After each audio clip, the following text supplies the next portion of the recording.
Bon, bonjour Gilles. On va donc démarrer un peu l'enseignement du Shir HaShirim, le Cantique des Cantiques, et on va commencer par l'extrait que tu as mis dans ton livre. D'accord? Et puis on verra ensemble qu'est-ce qu'on pourrait prendre comme texte pour approfondir. Si on commence au début, si on commence au milieu, on verra ça tous les deux tranquillement. Mais déjà, tu nous fais une petite introduction sur le Shir HaShirim et puis sur l'extrait de ton livre. Alors, je reprends ici le livre de voilà, du docteur Moradi, qui écrit beaucoup, il y a beaucoup de passages sur le Zohar, hein, puisque c'est un livre sur le Zohar, et puis donc on a un passage sur le Shir HaShirim, mais pour ceux qui ont le livre, on va commencer page 26, c'est ça? Page 26, ouais. Ouais. C'est D'accord. un bon chiffre. Alors ben, je t'écoute, et puis on avance. C'est à toi la parole. Voilà. Je- J'explique les différents thèmes qui apparaissent dans le Zohar. Donc, je dis que le thème essentiel du Zohar, c'est le thème de l'amour. L'amour de Dieu pour Israël et l'amour d'Israël pour Dieu. D'accord. Euh, c'est le thème fondamental parce que c'est en fin de compte un flux qui est bidirectionnel, qui fonctionne dans les deux sens, c'est-à-dire de bas en haut. C'est pas par hasard que je commence de bas en haut et après de haut en bas. C'est ce qu'on appelle dans les termes zohariques, kabbalistiques, maïm nugvin, maïm dochin, les eaux féminines et les eaux masculines. D'accord. Alors ça correspond à quoi? Les eaux féminines, effectivement, le Ham Israël, le peuple juif, est l'épousée de Dieu, c'est la Kala donc, de Akadosh Borou, hein, qu'on retrouve évidemment tout le long du Cantique des Cantiques.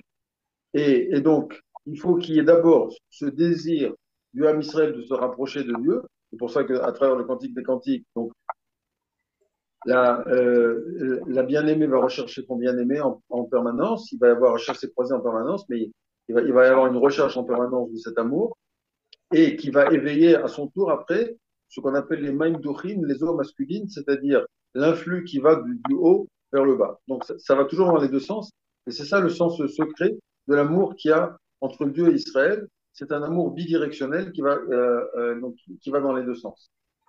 Et c'est pas par hasard que Rabbi Akiva a dit du Shir Hashirim, du Cantique des Cantiques, Kodesh HaKodashim. Toute la Torah, elle est Kodesh, mais le Shir Hashirim est Kodesh Kodashim. Alors, évidemment, on sait que le Kodesh Kodashim a été écrit par Shlomo Ameler, hein, et que c'est un texte, pourquoi c'est un texte qui est tellement important, qui s'appelle Kodesh Kodashim, parce que c'est ce texte-là qui va décrire comment est-ce qu'on doit chercher Dieu, comment est-ce qu'on se rapprocher de Dieu, comment est-ce qu'on doit aimer Dieu, et qu'est-ce que c'est cette recherche permanente que doit faire le juif tout au long de sa vie dans ce qu'on appelle la dvekut, l'adhésion à Dieu. Et c'est le texte qui parle le mieux de cette recherche de l'adhésion à Dieu. Ok. Et pour commencer, il y a un texte magnifique du Zohar dans la deuxième partie du Zohar. Donc, hein, deuxième partie, donc c'est sur le livre de Shemot, page 143a. Et le Cantique des Cantiques est décrit de cette façon-là par le Zohar. Alors, ça se trouve page 27 de mon livre. On va suivre ensemble. D'accord. Le Cantique des Cantiques, ce que dit le Zohar sur le Cantique des Cantiques. C'est une présentation générale par le Zohar du Cantique des Cantiques. Le D'accord. Cantique des Cantiques est sans aucun doute la coupe de bénédiction qui est placée et déposée dans la main droite. Alors déjà, cette phrase est très importante. Le Cantique des Cantiques, c'est une bénédiction. La bénédiction, elle doit être dans une coupe. Pourquoi? Parce qu'il faut un cli. Il faut qu'il y ait un réceptacle pour recevoir la bracha, le flux qui vient d'en haut. Et cette bénédiction est placée quoi? Pourquoi la main, est placée dans la main droite? Placée et déposée dans la main droite. Pourquoi la main droite? Parce que le droit, évidemment, comme on sait, c'est le recette. D'accord. Donc, à travers ce récit de Cantique, nous explique à quel point il va déverser en permanence le recette sur nous. Je Et t'écoute, le hein. Zohar continue, c'est que tout l'amour et toute la joie adviennent. Voilà. Donc le Zohar est vraiment dithyrambique.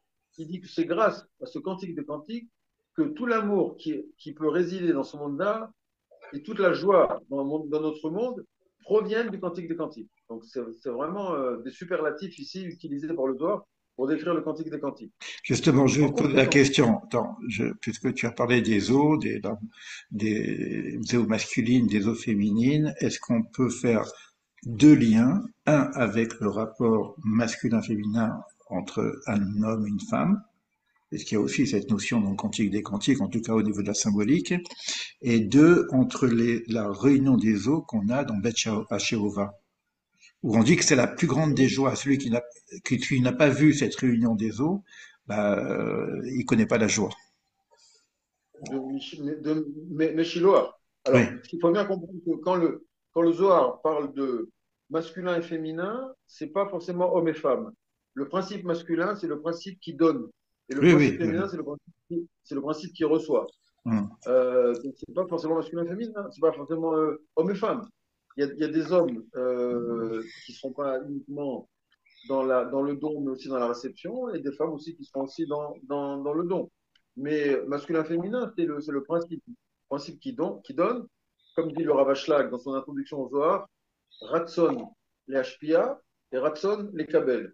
Le désir de donner, à l'instar de Dieu qui donne en créant le monde et qui ne fait que donner, et Ratson les Kabel, la volonté de recevoir cet influx-là. Oui, mais si je te parle de Ça, c'est ça qui masculin-féminin, va, si tu ça veux, qui va définir le masculin et le féminin. oui, oui, mais si je te parle aussi de hommes et femmes, c'est que dans la réalisation comment dire, dans la gestation et dans l'enfantement, c'est quand même l'homme qui amène le flux, Voilà, c'est la femme qui reçoit. D'accord? tout à fait. Et donc, il y a aussi, puisque en plus que tu es médecin, il y a aussi ce qu'on appelle la réunion des os, au niveau de la relation. Je parle vraiment de la relation entre un homme et une femme. Il y a bien un homme qui donne, et la femme reçoit, et ça va donner un enfant. Donc, on a Tout à toujours fait. la même notion de Abba et Ima, si tu veux, au niveau métaphysique, qui vont donner un enfant qui est Zerenpin. Tu vois? Donc, il y a cette Tout à fait. relation, d'accord. Alors maintenant, au niveau de Beth Hashéova, Oui, c'est la fête de la fin de Sukkot, où on voit qu'il y a la réunion des eaux dans le temple. Les eaux de Jérusalem d'en bas montent et rejoignent des eaux qui tombent. Et on parle de cette réunion des eaux et on dit qu'il n'y a pas de joie plus grande que ça. tout Et à là, fait. quand on À parle de partir du cette moment joie, où il y a la réunion du masculin et du féminin, donc c'est ce qu'on appelle une réunion panim et panim, oui, et, euh, et donc une réunion entre ces deux pôles-là, qu'on peut appeler le pôle masculin et le pôle féminin, et qui se d'accord. retrouvent effectivement, qui a une correspondance évidemment dans notre monde entre hommes et femmes. Hmm. C'est pas exactement la même chose, mais sinon, il y a évidemment un corollaire entre les figures du masculin et du féminin dans la Kabbale et les figures de l'homme et de la femme dans notre réalité. C'est clair. D'accord, d'accord.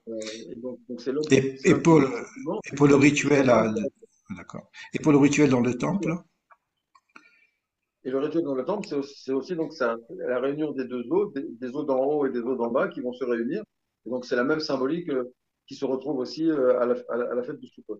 C'est pour d'accord. ça que Donc, je voulais quand simplement on savoir parle s'il on y, parle il y avait un lien de qui parle de joie. D'accord. Donc, très Maïm bien. Sasson. C'est Donc, ça. aller chercher de l'eau, ben, c'est la plus grande joie qui soit. C'est Sasson. ça. Sasson de Simcha. Exact. Ok. On avance. Donc, on avance. En conséquence, toutes ces paroles expriment amour et joie. Voilà. Donc, toutes les paroles du Cantique des Cantiques viennent exprimer et l'amour et la joie qui peuvent résider dans ce monde-ci. Et rien de semblable n'existe dans aucun autre cantique du monde. Voilà, on voit à quel point ici le Zohar vraiment utilise des superlatifs pour nommer, pour expliquer le Cantique des Cantiques. Pour cette raison, ce cantique nous vient des patriarches. Voilà. Alors, surprenant. On sait que le Hmm. cantique des cantiques, il a été écrit par Shlomo Meller. Alors, Ouais. ça veut dire quoi? Il va expliquer. Pourquoi est-ce que ça vient des patriarches? Ça veut dire quoi? Ça veut dire il va l'expliquer par la suite. C'est qu'en fin de compte, le cantique des cantiques va décrire tout le phénomène historiosophique, tout le phénomène de la philosophie de l'histoire, qui commence avec la création du monde et qui va se terminer avec la venue du Mashiach et la triadamétime, la résurrection des morts, etc. Donc c'est ce cantique des cantiques dans lequel est inscrit en filigrane toute l'histoire du monde. Parce que l'histoire du monde, c'est quelque part la réunion du masculin, du féminin, du haut et du bas, des eaux d'en haut et des eaux d'en bas. Et donc c'est pour ça qu'il commence par les patriarches. Le jour où ce cantique a été révélé, donc ça, il a été révélé à l'époque de Shlomo, mais en fin de compte, c'est quelque chose de beaucoup plus fondamental, de matriciel. La Shrina, la présence divine, est descendue sur terre. Comme il est écrit, les prêtres ne purent s'y tenir pour leur service. C'est marqué, donc un verset dans le livre des rois. Parce que la gloire de Dieu remplissait la maison de Dieu, de Yudke Vavke. Et c'est ce jour-là précisément que ce cantique a été révélé et que le roi Salomon a énoncé par l'Esprit Saint la louange. Bon. Donc c'est un principe fondamental, mais qui va être révélé par Shlomo Ameler, le plus sage, le D'accord. plus intelligent des deux.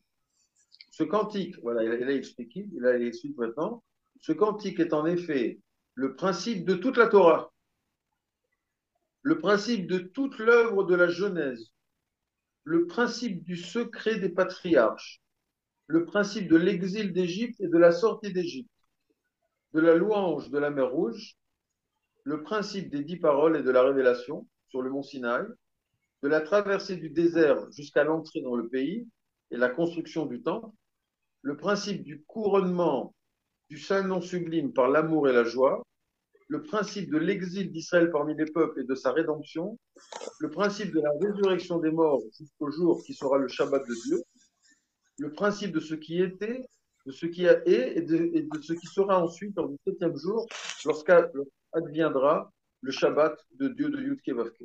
Tout est dans le Cantique des Cantiques. Donc ici, on a dans ce texte du Zohar l'idée que le Cantique des Cantiques, même s'il a été mis par écrit par Shlomo Ameler, en fin de compte, il a une trame tout à fait fondamentale qui retrace quelque part toute l'historique, toute la dynamique de l'histoire d'Israël depuis la création du monde jusqu'à la fin des temps, jusqu'au Mashiach, etc. Et c'est ce que nous dit ici.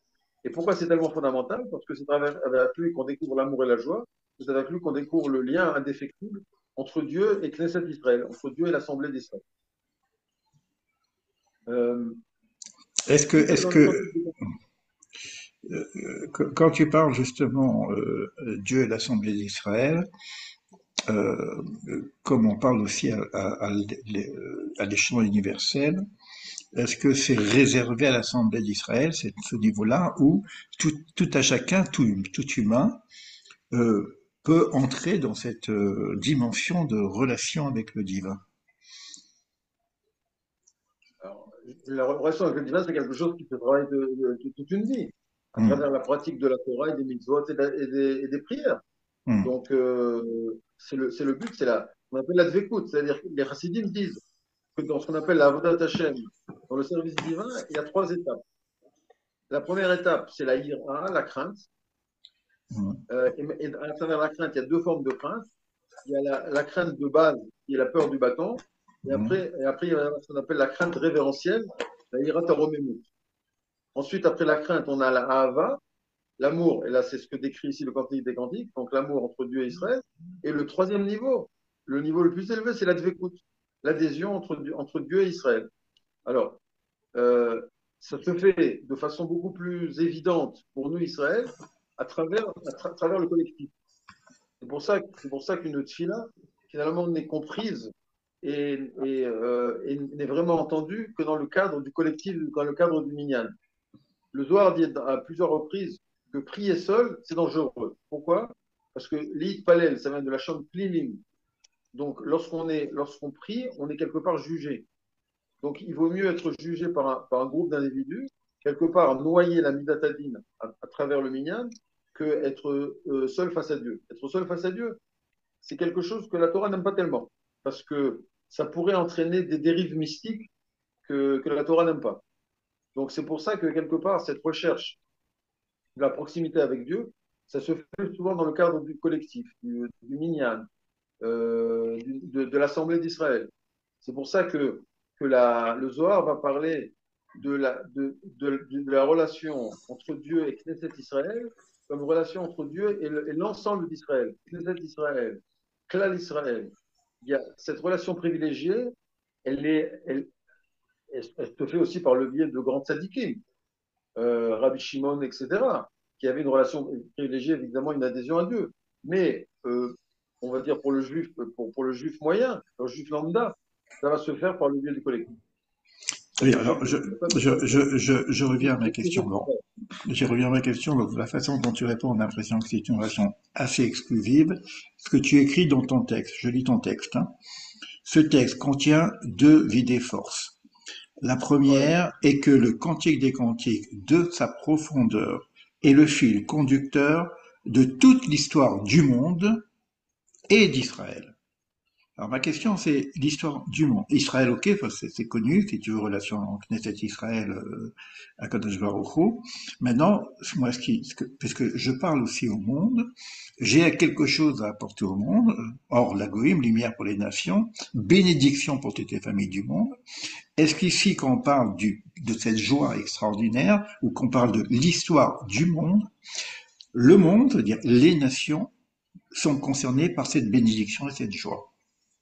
Et comment ça peut se passer au niveau de, comment dire, de la transmission de quelque chose qui est évidemment, comme tu viens de le dire, donné en, en garde, je pourrais dire, comme si on est les gardiens de cette relation, mais pas simplement pour nous-mêmes, c'est-à-dire im en anilim ilim, mais c'est aussi pas pour nous-mêmes, c'est-à-dire qu'il y a aussi une relation avec autrui, et dans cette autrui, c'est son prochain comme soi-même, c'est aussi le monde, c'est toutes les familles du monde. Comment ça marche avec l'histoire du monde? C'est dans ce que tu viens de la traduction du Cantique des Cantiques selon le Zohar. Eh bien, on peut donner deux explications.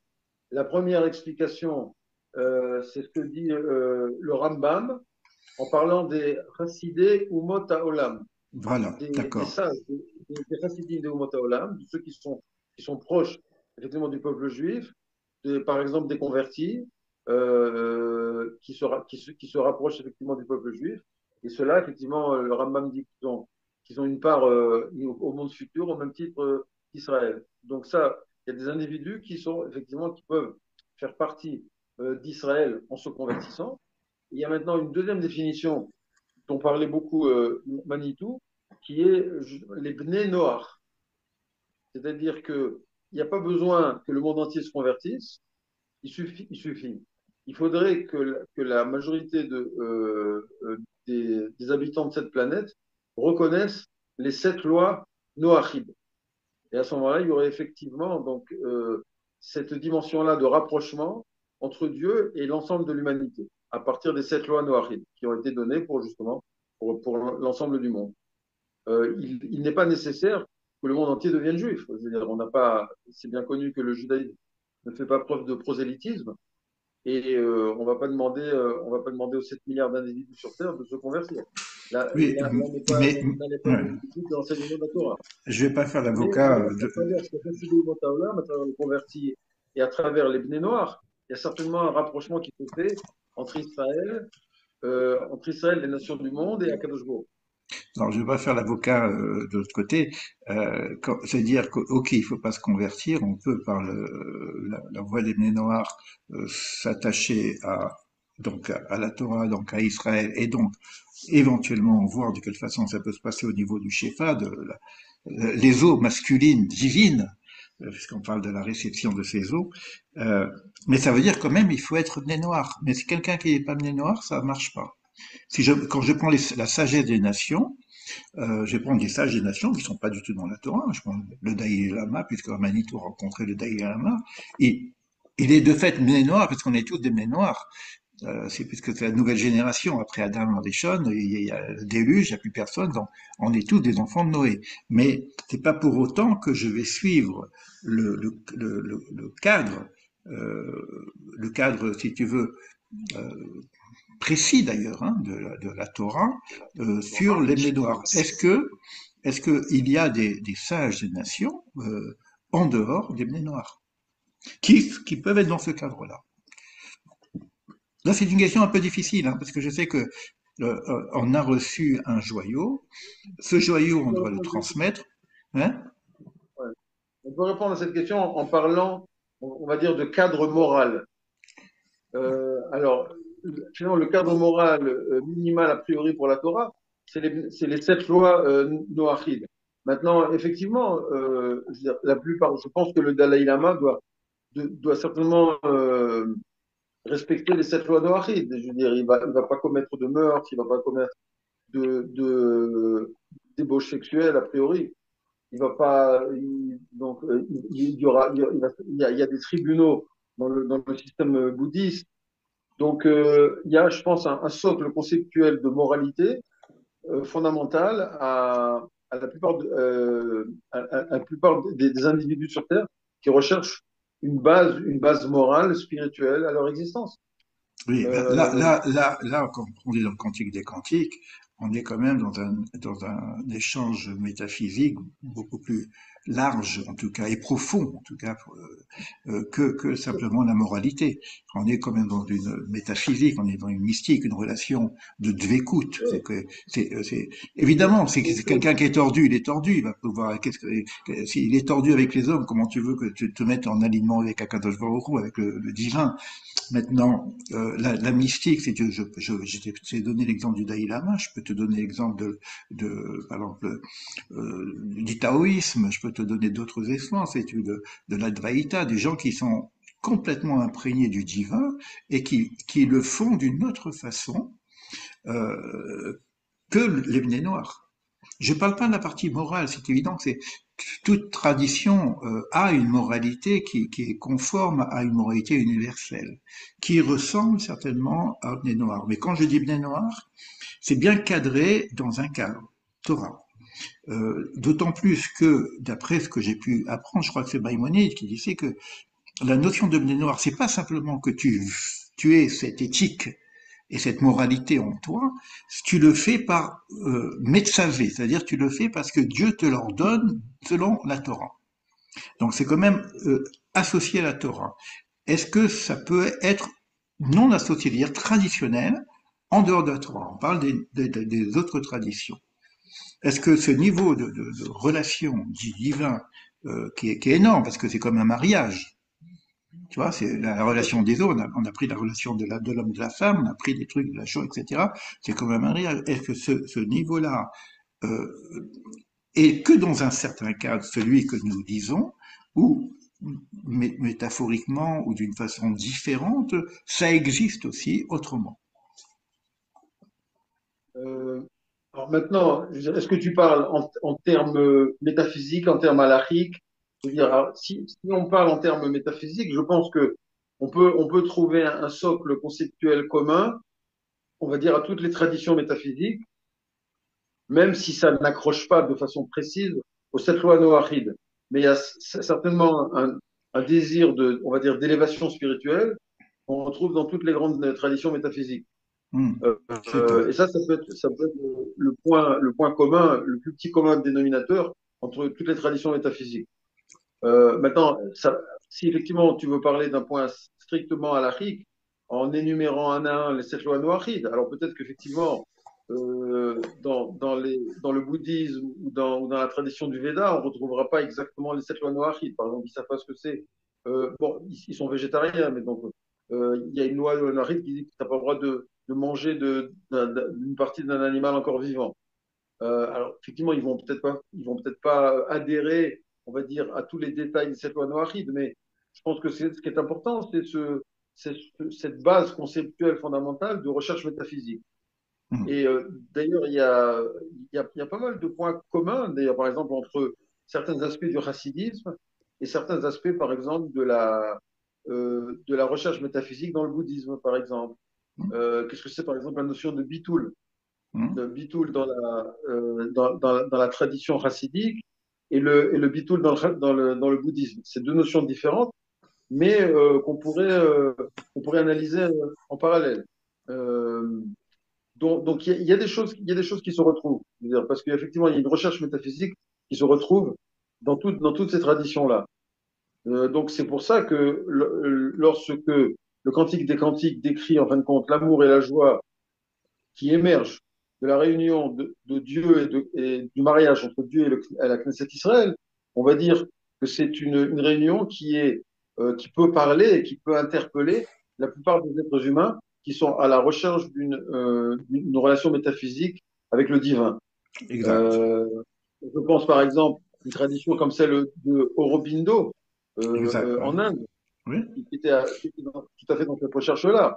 Alors, est-ce que Aurobindo, est-ce qu'on peut le classer parmi les Bnei Noach qui auraient accepté les 7 lois noachides? C'est pas impossible. Je veux dire, je pense il doit y avoir beaucoup de points communs avec ça. Donc, Robideau, je connais bien parce que ça a été un de mes maîtres hein, intellectuels, puisque j'ai beaucoup parcouru. Bon, j'ai commencé avec ces choses-là, moi, tu le sais. Hein. Mais Robideau, il a un cas particulier, c'est qu'il avait une femme qui s'appelle la mère, qui était juive. la mère, ouais. Ouais, qui C'était était juif, juive. ouais. Ouais. Et Ouais, la mère a été initiée par un kabbaliste. Donc, ouais, Robideau, dans ses enseignements, moi j'ai fait, dans mon dernier livre, j'ai pris un rapprochement entre les enseignements de Robindo et la Kabbalah. C'est presque, on trouve le lien métaphysique hein, dans toutes les traditions, hein, que je te parle du taoïsme, voilà. etc. Et cette relation masculin-officie, hein, c'est pour ça que je parle de ça. Cette relation masculin, etc., elle existe de partout. Le Tao, c'est ça, hein, Ouais, t'as deux boules qui se réunissent, le blanc, le jaune, etc. Bon, il y a tout le yin et le yang, si tu veux, pour dire simple. Hein. Le yin et le yang, ouais, même, la médecine, même la médecine chinoise est dans cette notion-là. On a tout est deux. Donc il y a une notion de convergence et entre le plus et le moins, le pôle plus, le pôle moins. Donc tout ça c'est universel. ok. Aurobindo c'est un cas particulier. Simplement je te le dis parce que je l'ai étudié, j'ai vu les connexions. Il a des expressions. Des fois je lis des textes comme ça d'Aurobindo et je dis pas qui c'est. Et on me dit mais c'est qui ce rase? C'est qui ce rase? Et ben, je dis, oh, voilà, écoute, et puis c'est pareil que l'autre, il s'appelle Rabbi aussi, Rabindranath Tagore. Tagore, tu lis des trucs de Tagore, on a l'impression qu'on est en pleine dans la chassidoute. Il parle de Ouais, Dieu comme d'un truc incroyable. Alors, comme ici on parle du masculin féminin, et on parle en même temps de cet amour universel quelque part. Donc cet amour universel, et comme tu l'as traduit dans ton texte, concerne l'histoire du monde et d'Israël. Même si Israël est un petit peu comment dire, le parrain, le porteur, si tu veux, le passeur, on va dire le passeur, parce que quand on a parlé des ouais, patriarches, les patriarches sont des bien sûr, le passeurs. passé. Voilà, Comment? tout à fait. Donc les Havors, les Ivry, c'est un passeur. Et le rôle d'Abraham à Ivry, Abraham l'hébreu, et puisqu'il est concerné maintenant directement par le Cantique des Cantiques, son rôle c'est de passer. Par toi seront bénies toutes les familles du monde. Et tu parles de bénédiction. Donc c'est une question que je m'étais posée moi. C'est quoi cette bénédiction que pourrait donner Israël en tant que responsable, hein, c'est une responsabilité qui nous a été donnée, vers les nations, à l'exemple d'Abraham, l'hébreu, le passeur. Tu vois, donc, vraiment, c'est une question en même temps. Hein. Bon, j'ai pas toutes les réponses, hein, mais c'est une intuition en même temps. Qu'il y a quelque chose ici dans ce qu'on vient de lire qui pourrait répondre à cette bénédiction singulière que Abraham a reçue et qui a comme charge, comme responsabilité de retransmettre à toutes les familles du monde. C'est marqué Ouais, l'histoire du monde et tout à fait. d'Israël.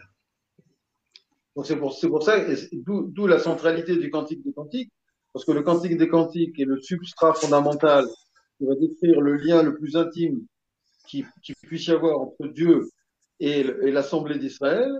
Et ce lien intime-là est quelque part le fondement même de tout, on va dire, de tout concept métaphysique, de toute relation métaphysique entre, entre l'être suprême, entre, comme disait Manitou, l'être qui donne l'être et les êtres humains. Donc, D'accord. c'est pour ça que c'est fondamental, c'est pour ça que ça doit interpeller non seulement Israël, mais le monde entier. Ok. On est d'accord. On peut avancer alors. Donc on était au deuxième paragraphe là que j'ai commencé à Voilà. lire. Donc ce cantique est le principe de l'œuvre de la Genèse, des patriarches, etc. D'accord. On tourne la page. Je te laisse reprendre l'historiosophie, comme tu viens de le dire. L'historiosophie est présente partout dans le Zohar. Le Zohar et la Kabbale en général décrivent quasiment à chaque page la dynamique de l'histoire. Il est à la fois transhistorique, c'est-à-dire qu'il traverse toutes les étapes de l'histoire et nous donne les clés pour interpréter ce que nous vivons, pour celui qui veut bien se pencher sur le signifiant de ces textes, et en même temps métahistorique, c'est-à-dire qu'il Voilà. transcende l'histoire de l'homme pour se relier à la réalité transcendante divine. Celle-ci n'étant pas couplée du monde, puisque Dieu est à la fois transcendant et immanent. Ça, c'est quelque chose de fondamental et à mon avis, c'est le legs fondamental du judaïsme au monde entier au monde des idées. C'est cette double connexion de transcendance et d'immanence. Où Dieu, il s'appelle Akadosh Baruch Hu. Kadosh, ça veut dire séparé. Donc ça, c'est la dimension transcendante de Dieu qui est séparée du monde. Mais en même temps, il est Elohim. Elohim, c'est toutes les forces présentes dans la nature. Donc ça, c'est l'immanence de Dieu. Donc c'est pour ça que je dis que le texte du Zohar et la Torah en général est en même temps historique et métahistorique. C'est-à-dire que il va décrire, il faut bien comprendre que c'est un texte, quelque part, va nous permettre de décrypter tous les événements, hein, puisque le Ramchal le dit clairement que la science de la Kabbale, c'est la science qui nous permet de comprendre la signification de chaque événement et la présence de chaque être humain sur Terre. Donc il y a une assise sur Terre de façon claire, mais il y a en même temps évidemment une dimension transcendante qui dépasse le matériel. Mais en permanence, il y a cette dialectique-là hein, qui joue en permanence entre les deux. Et donc, c'est pour ça que c'est à l'opposé de beaucoup d'autres philosophies ou de d'autres traditions qui vont quelque part créer une césure, une rupture, un hiatus entre le transcendant et l'immanent. La philosophie grecque, par exemple, n'est pas capable de vivre en même temps et le transcendant et l'immanent. On voit ça aussi bien chez Platon que chez Aristote. Hein, puisque, par exemple, Platon disait que le corps est le tombeau de l'âme. Que donc le physique, le matériel, va empêcher l'âme de décoller. Alors que nous disons que le corps, c'est le vecteur, c'est le tremplin pour l'âme, puisque c'est grâce au corps qu'on va réaliser les mitzvot. Donc il y a toujours cette relation-là qui se fait entre le matériel et le spirituel, entre l'immanent et le transcendant. Et c'est pour ça qu'il faut voir dans chaque événement et dans chaque texte de la Torah, y compris et surtout dans le Cantique des Cantiques, une dimension transcendante et en même temps une dimension immanente. D'accord. Hachem ou Elohim, on pourrait dire. Voilà, Hachem ou Elohim et pas le contraire. C'est-à-dire que Hachem, qui dépasse la nature, c'est aussi le Elohim qui est dans la nature, qui est le force de la nature. Voilà. Voilà. Je parle après des différentes sphirotes et des configurations divines. La dernière, la Malchut, deviendra à la fin des temps la couronne de son mari.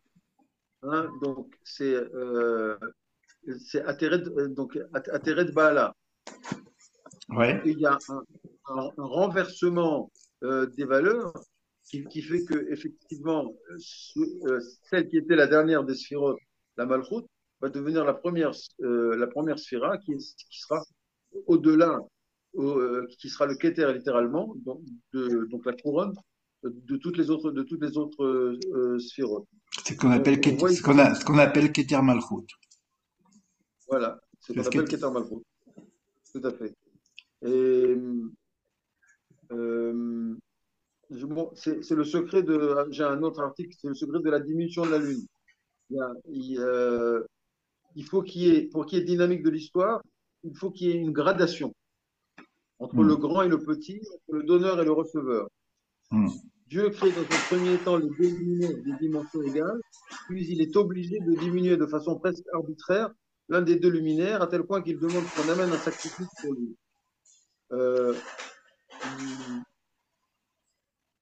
Donc, il y a cette nécessaire dynamique de l'histoire qui se retrouve à travers justement la notion de petit et de grand. Pourquoi est-ce qu'il y a, dans le même verset, donc là-bas, dans le premier chapitre de la Genèse, on parle au début des deux grands luminaires et tout de suite après, on parle du grand et du petit luminaire.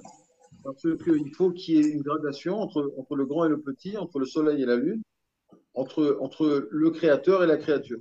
Hein, c'est quelque chose de fondamental et c'est de nouveau un thème fondamental qu'on retrouve dans le Cantique des Cantiques, cette gradation entre le créateur et la créature. Mais même s'il y a gradation, il y a possibilité de lien entre les deux. C'est ça qui est extraordinaire. Il y a et transcendance et immanence qui jouent à la fois en permanence, de façon dialectique, dans cet espace-là. D'accord. Donc là, je reprends le texte que là j'ai perdu au niveau du texte. Je crois que tu rajoutes quelque chose hein, qui n'est pas dans le texte là. Hein. Parce que le Zohar décrit donc de nombreux passages comme l'infini crée le monde, en faisant passer son flux du haut en bas, puis du bas en haut, l'amour de l'un engendrant le réveil de l'autre, qui va à son tour engendrer le réveil d'en haut. Et donc tu as repris aussi la symbolique de la lune et du soleil. D'accord? Voilà. Alors Voilà. maintenant, dans le texte, hein, J'ai dit ça, c'est la deuxième idée force, celle c'est de ça. l'amour bidirectionnel entre Dieu et l'Assemblée d'Israël. Alors maintenant, on va voir plusieurs versets dans le Cantique des Cantiques qui développent cette idée de l'amour entre Dieu et le Ham Israël.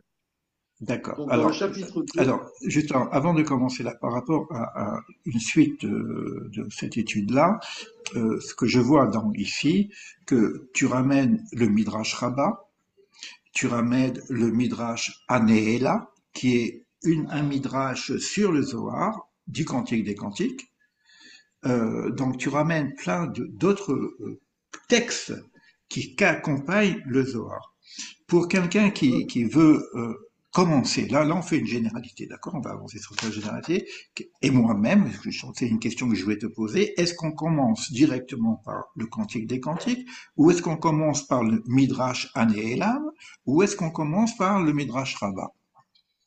Pour quelqu'un qui alors voudrait justement, donc rentrer. c'est ce que j'ai dit dans mon introduction sur le Zohar. En fin de compte, il faut lire le Zohar est constitué de beaucoup de strates. C'est ça, Il y a, exactement.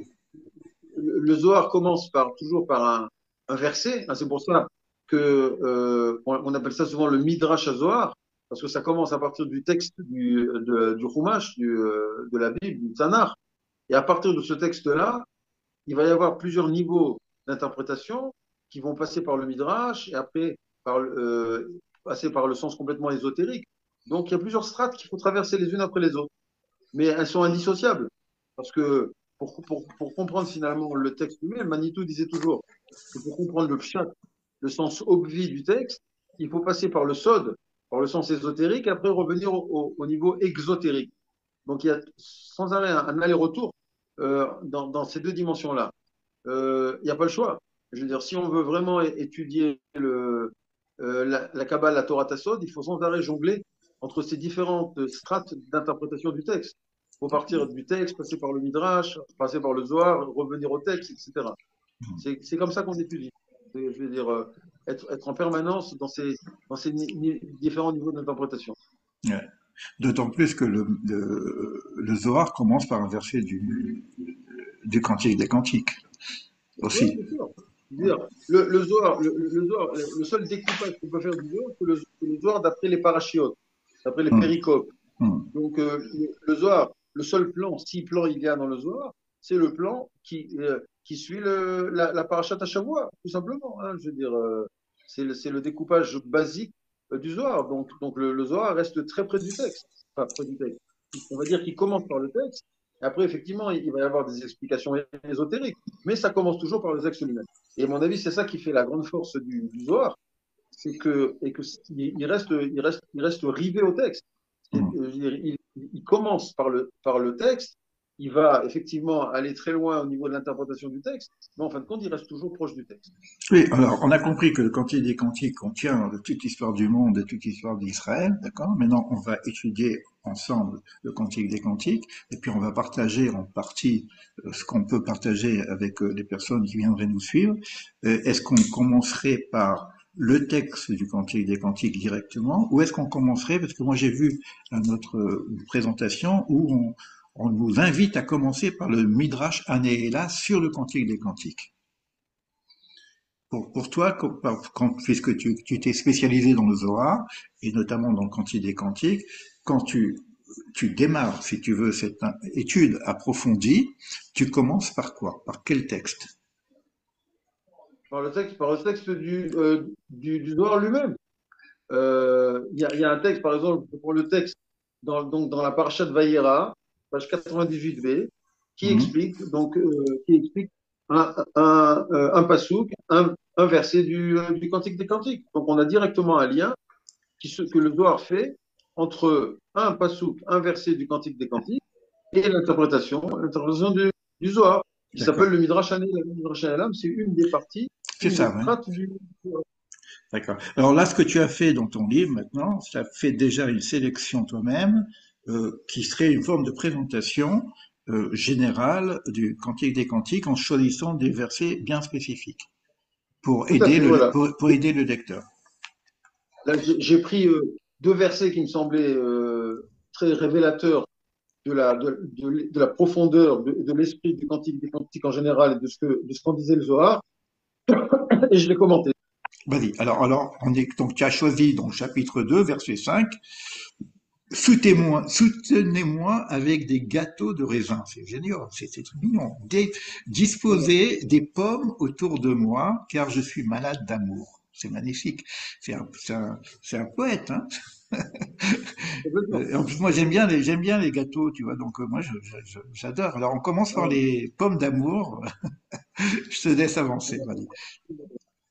Alors, Et alors, comment est-ce que le Midrash Rabbah, donc traduit Hashishot par deux feux. Hashishot, c'est Achichot, Esh, mais c'est le raisin, hein, les gâteaux Hashishot, de raisin. mais voilà. Achichot, c'est les gâteaux Et de le raisin. Midrash. Et donc maintenant, on arrive au texte du Zohar qui va Oui, commenter ce verset-là. Achichot. Deux feux, Et Esh et donc, Esh, d'accord. Esh, Esh, alors on va voir. On voit ces deux formes de feu. Et D'accord. ça commence par quoi? Lorsque Rabbi Eliezer tomba malade, Rabbi Akiva implora. Donc, Rabbi Eliezer était le maître de Rabbi Akiva. Mon maître, enseigne-moi la Torah. Attends. Moi, j'essaie de rester dans que donc, le Midrash Rabbah traduit Ashirot par deux feux. Après, le Midrash Anéhélam explique ce verset par la façon suivante. Donc, vas-y. Donc, c'est là que tu arrives, là. Alors, Ça, c'est le Zohar. d'accord. D'accord. Alors maintenant, Le Zohar. Lorsque lorsque Rabbi Rabbi Eliezer, tomba malade, Eliezer oui, tomba malade, Rabbi Akiva implora. Mon maître, enseigne-moi la Torah. Rabbi Eliezer commença à traiter du Maaseh Merkava. Hein. Maaseh Merkava, donc c'est la vision qu'avait Ézéchiel du char céleste. Un feu surgit et fit cercle autour d'eux. Hein. Ce notion de feu qui apparaît lorsqu'on délivre les secrets de la Torah, c'est un thème récurrent dans le Zohar.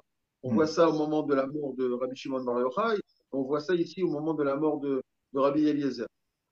Les autres sages dirent, ce prodige nous apprend que nous ne sommes pas à la hauteur, ni prêts pour une telle étude. Ils sortirent et s'assirent près de la porte extérieure. Il se passa ce qui se passa et le feu s'en alla. Donc ici, on va avoir quelque chose de très très particulier qui va se passer. Maintenant, entre-temps, Rabbi Eliezer lui avait inculqué, donc à Rabbi Akiva, 300 règles établies. Il lui a pris 206 significations des versets du Cantique des Cantiques. Voilà. Donc tout ce temps-là où Rabbi Eliezer était sur son lit de mort, il va donner à Rabbi Akiva de grands secrets, aussi bien en Halacha qu'en Haggadah concernant le Cantique des Cantiques. Et les yeux de Rabbi Akiva laissèrent glisser des larmes. Soudain, le feu refit apparition. Lorsque le maître parvint au verset, voilà, c'est là pour ça que, donc, j'ai amené ce verset-là, soutenez-moi avec des gâteaux de raisin, disposez des pommes autour de moi, car je suis malade d'amour.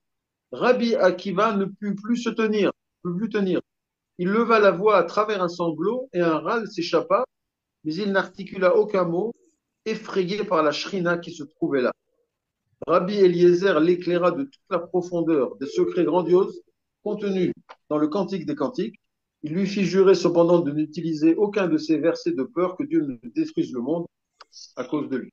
Donc ici, on vient nous dire que ce verset-là est fondamental dans dans la compréhension justement du lien entre Dieu et la Knesset Israël, Am Israël, parce que ce verset-là parle justement de la maladie d'amour, littéralement, hein, qu'il y a entre Knesset Israël, qui est représenté ici par Rabbi Akiva et Rabbi Eliezer, hein, et qui vont rechercher justement la proximité avec Dieu à travers donc l'élaboration et l'explication de ce passouk, de ce verset de la Torah. Rabbi Akiva avait l'habitude de lire le cantique des cantiques le Shabbat. Et c'est lorsqu'il magnifique, arrivait à hein. ce verset, c'est beau, hein? C'est Il se magnifique. mettait à Non, pleurer. non, mais moi, quand je lis ça, j'ai envie de pleurer aussi, tu vois. Tu m'excuses, Ah mais ouais. je suis malade d'amour. Et puis bon, Rabbi Akiva, Quand non, attends, on a je te ralentis un petit peu, je te ralentis un petit peu pour mettre un peu de feu. Parce que si on lit sans le feu, on passe à côté. Mais quand je vois Rabbi Akiva qui peut plus tenir, il lève la voix à travers un sanglot et un râle qui lui échappe, c'est qu'il a même plus les mots. tellement il est pris d'amour par ce verset-là. Et qu'est-ce qu'on lit un verset? C'est il est en train de manger un gâteau au raisin, quoi. Donc c'est énorme, c'est puissant, quoi. Et c'est Rabbi Akiva, un des plus grands Tana que nous connaissons. Et il est là, il parle, il commence à, il est aussi effrayé.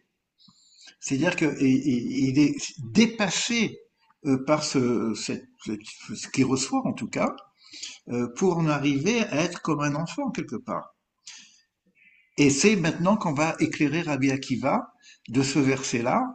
Moi, je vais manger des gâteaux aux raisins tous les jours, hein, je te dis. Hein. Allez, Alors, voilà, on continue. Rabbi dans ce Eliezer gâteau au éclaira raisin, de tout.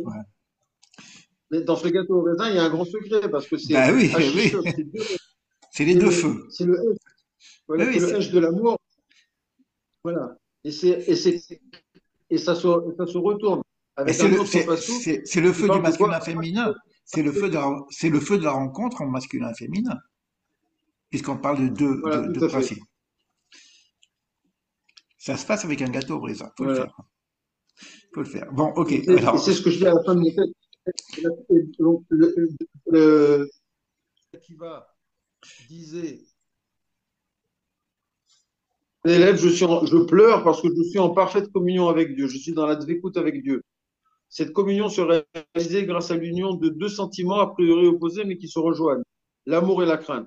Le texte du Zohar précité parle d'un côté de l'amour d'Israël pour Dieu, en disant je suis malade d'amour, et de l'autre la frayeur de Rabbi Akiva devant la Shrina qui se manifestait à lui. c'est Ceci est en exactement ça. rapport avec les deux feux additionnés dans le verset par le mot Hashishot. Le feu est le symbole de la crainte, mais il permet de s'élever à un niveau encore plus haut qui est la crainte révérentielle. J'aime tellement Dieu que je ne veux surtout pas le blesser par de mauvaises actions. Le feu de la crainte monte tellement haut qu'il se transforme en feu d'amour. Voilà. Et bon, Non, après, j'amène le non, rabbin. non, Il nous dit c'est qu'il y énorme, a parce que, ici deux feux qui brûlent d'un amour inconditionnel, un amour sans raison, un amour éternel et infini. mais tu trembles pas quand tu dis ça, toi? Ah, complètement. Je veux dire, je le dis tout le temps. Quand on lit le, quand on lit le, quand on lit le Shir Hashirim le vendredi soir, on devrait être au bord des larmes, Ah comme bah Rabbi oui, Akiva. oui, c'est énorme, c'est énorme. En plus, si tu veux, ce principe de crainte et d'amour, et c'est vrai il y a cette crainte, hein, quand tu reçois quelque chose d'énorme et tu sais pas, alors, attends, qui tu es pour recevoir ça, et c'est quoi ce truc? Donc il y a cette crainte révérentielle qui est mélangée avec l'amour, quoi. Sur un Voilà, complètement. verset, tu lis un verset et tu fais l'union des eaux, mais pas, c'est pas simplement, c'est bon, c'est masculin-féminin, c'est la crainte et l'amour, mais c'est énorme parce qu'on voit Rabbi Akiva là, c'est pas n'importe qui Rabbi Akiva, quoi. Moi, j'ai un petit peu de larmes, tu vois, un tout petit, hein, pas, je veux pas tomber en Non, sanglots, mais je ressens, si tu veux, la puissance de ce que Rabbi Akiva pouvait vivre, en bien ayant sûr. compris de quoi ça parle. Bien sûr, Tu vois, c'est énorme. C'est énorme. C'est énorme. Je veux dire, c'est pour ça que j'ai amené ce texte au début de mon livre et que j'ai dit que c'était la trame de tout le Zohar, cet amour-là, je veux dire. t'as C'est très pour ça bien que je suis vraiment choisi. Non, t'as très amoureux, bien choisi. C'est super, c'est et super. c'est pour ça que je suis amoureux du Zohar, parce que il n'y a pas un autre texte qui Attends, parle de cette je dis, tu me donnes la lecture. J'ai envie de le lire parce que euh, quand il a le secret, tu vois, donc il avait l'habitude de dire le Cantique des Cantiques, hein, mais quand il arrivait à ce verset, euh, il commence à pleurer car il comprenait jusqu'où les choses arrivaient. Après, et ses élèves lui demandèrent, Maître, il pleure, d'accord? Et ouais, ses élèves lui disent, Maître, n'est-il pas interdit de pleurer le Shabbat? En plein mhm. Shabbat, il pleure. Puisqu'il est Bah oui. dit que le Shabbat est délice. Il leur répondait, Ceci est mon délice. Je suis en parfaite communion avec Dieu. Dvécoute. C'est magnifique. Il faut le C'est vivre, hein. extraordinaire. C'est Ouais, voilà, magnifique. exactement. Exactement. Il faut le vivre. Tout à fait.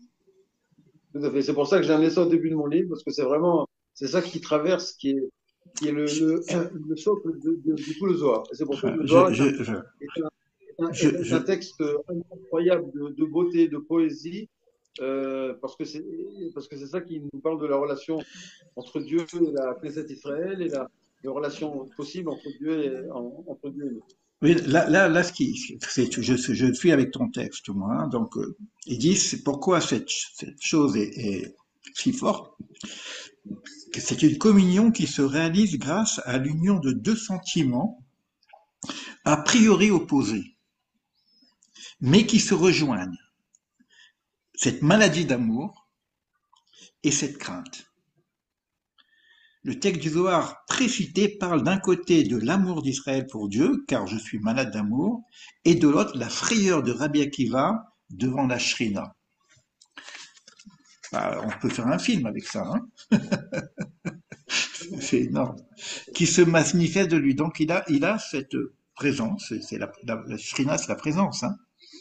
Donc il vit la présence et il vit cette union. Finalement, c'est l'arme que Rabbi Akiva verse par rapport à ce verset, puisqu'on parle des eaux aussi, hein, que les larmes, c'est aussi les larmes d'âme, tu vois, qui correspond au vécu de, et c'est pas un sentimental, Rabbi Akiva, hein, tu le dis dans le Talmud, c'est pas un sentimental, donc c'est pas un petit garçon qui pleure maman, papa, etc., tu vois. Et il est pris d'extase, donc une extase qu'il vit, de simplement, la compréhension d'un verset du Shirachirim, Cantique des Cantiques. Et ça, c'est donc en rapport avec cette notion de hachichote, qui est le gâteau au raisin. J'adore la symbolique, quoi. Et puis, c'est essayer, quoi, c'est deux feux. Donc, ces deux feux, maintenant, tels que il est dit ici, c'est le feu de la crainte et le feu de l'amour, qui sont associés. Qui le dit là, le feu de la symbolique de la crainte, mais il permet de s'élever à un niveau encore plus haut, qui est la crainte révérentielle qu'on appelle aussi l'amour. J'aime tellement Dieu que je ne veux surtout pas le blesser par de mauvaises actions. Le feu de la crainte montre tel si haut qu'il se transforme en feu d'amour. C'est puissant, C'est quoi. beau, hein? Ah, c'est Ouais. puissant. Alors, je te laisse continuer. Moi j'aime bien, hein, je m'entraîne à être un peu. Je veux faire du théâtre, donc j'essaye de lire et puis de vivre un peu les textes quand je les lis, tu vois. C'est ça, il faut les vivre. Sinon, ça sert à rien. Sinon, il faut les vivre, bien sûr. Allez. Alors, on termine la première partie. Or, un On peut verset des terminer. Proverbes nous enseigne que comme dans l'eau, le visage répond Le au visage visage. répond au visage. Ainsi, chez les hommes, le cœur se répond. Le Waouh. Rav Raphaël Louria, qui était un grand chassid kabbaliste, en tire la conclusion suivante. Le visage aimant d'Israël vers Dieu va provoquer en retour l'amour de Dieu pour Israël. Nous avons ici deux feux qui brûlent d'un amour inconditionnel. Un amour sans raison, donc un amour éternel et infini. C'est magnifique. Magnifique. Magnifique. Ce Rav Moshe Louria, il est contemporain, je crois, non? Le contemporain, il est décédé il y a 15 ans. Il a écrit une somme de livres qui s'appelle Bet Gdazai, où il fait des commentaires magnifiques sur tout, quoi, sur la paracha, sur toutes les fêtes, et il associe toujours la Kabbale, le Torah Nisar, Torah Niglé. C'est vraiment une source d'inspiration extraordinaire. Il a beaucoup de livres, hein, je crois. Ils sont, Il a une quarantaine de livres qui ils s'appelle sont Bet Gdazai. une Et centaine de le thème livres. essentiel de ce livre, c'est celui-là, c'est celui de l'amour entre Dieu et Israël. Ouais. J'ai dans mon Ok. livre, d'ailleurs, en annexe, un article qui parle de lui. Dans ton livre-là, celui-ci? Dans ce livre, à la fin, ouais, le deuxième annexe qui est consacré au Rav Lauria. Ah d'accord, bah je regarderai. On verra un peu la suite. Bon, écoute, pour cette introduction, c'est super, hein. Et puis on va décider par quoi on commence la semaine On va prochaine. continuer l'étude du Shirashir, Bezrat Hashem. On Ok, verra. avec l'aide de Dieu. Allez, Kol Touv et à bientôt. Kol Touv. Allô?